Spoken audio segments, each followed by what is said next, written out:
Are there things that you believe about yourself, about others, and about the world that your internal dialogue continues to throw up at you, and therefore you make your decisions on whether or not to move forward with particular things or not? Well, stick with me, because this week I want to help you to rewire all that unhealthy conditioning.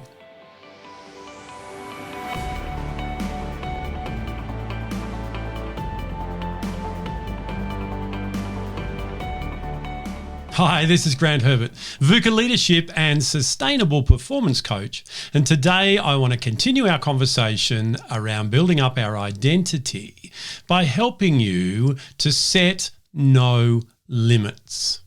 As we go through life, a lot of times we think about what's holding us back, and we look externally and we blame other things or use things as a reason or indeed an excuse for not being able to get where we want to go.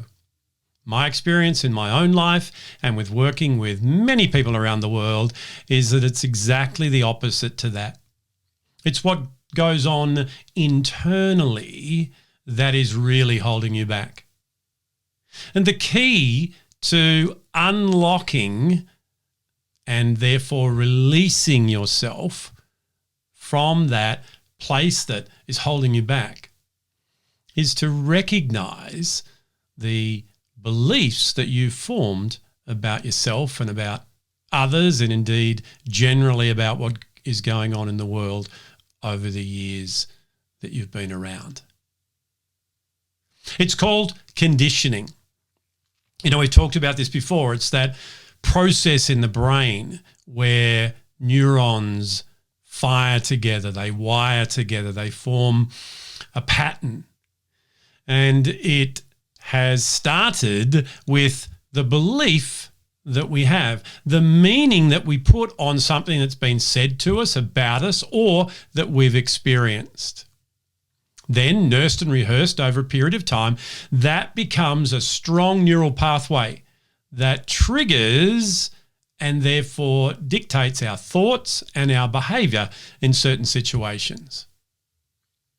This is what is setting the limits. This is what's holding you back. Last week we talked about the fact that your identity is not what you do. Your identity is who you believe you are and who you believe you're not. And who you believe you're not is really where these limiting and false beliefs come in. I call them false beliefs because they're based on evidence that is hearsay, that isn't based on facts, and is born and developed in negative situations.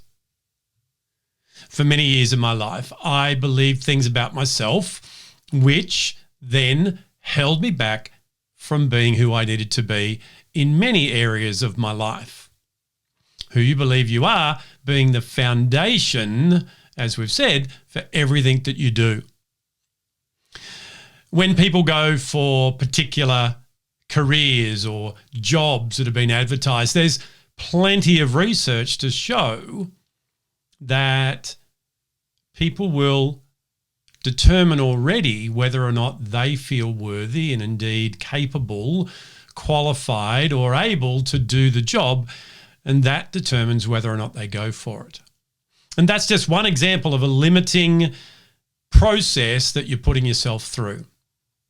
So what we're going to do today is we're going to start a process of shifting that, of unlearning, as we said last week, those false and negative beliefs, those beliefs that are limiting you.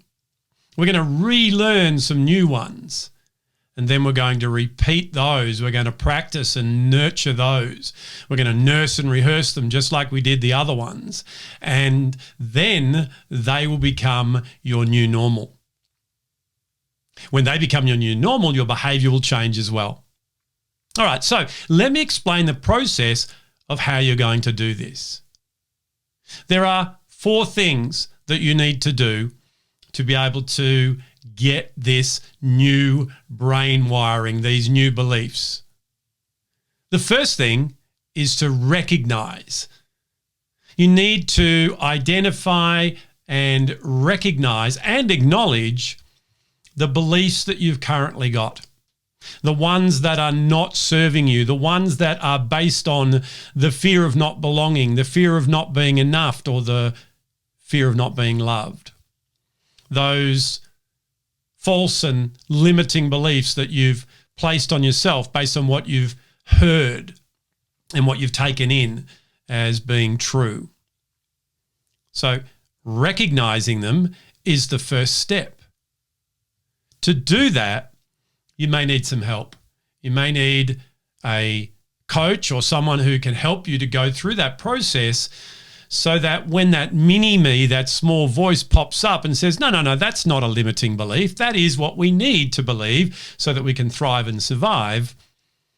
You can identify it and call it out for what it really is. The second part of the process is to reject it. Recognition is not enough. Calling it out is not enough.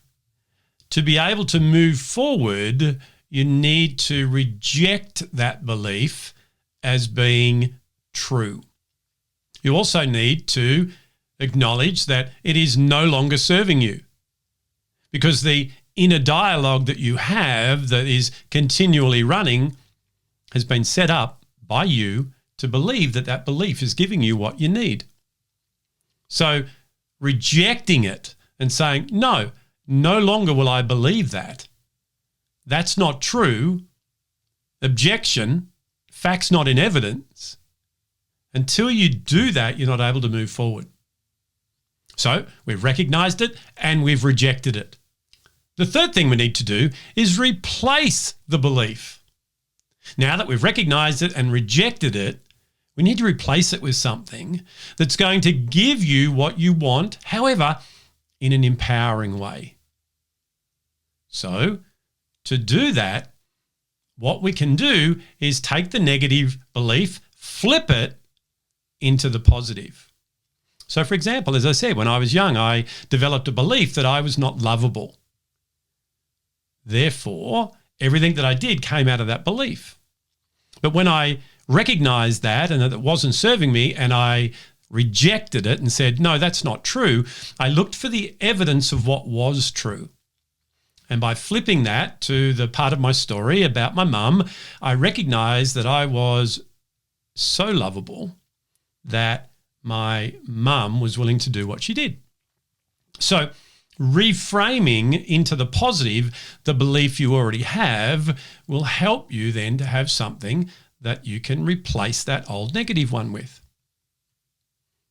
And then the fourth thing you need to do is to repeat that new belief over and over and over again.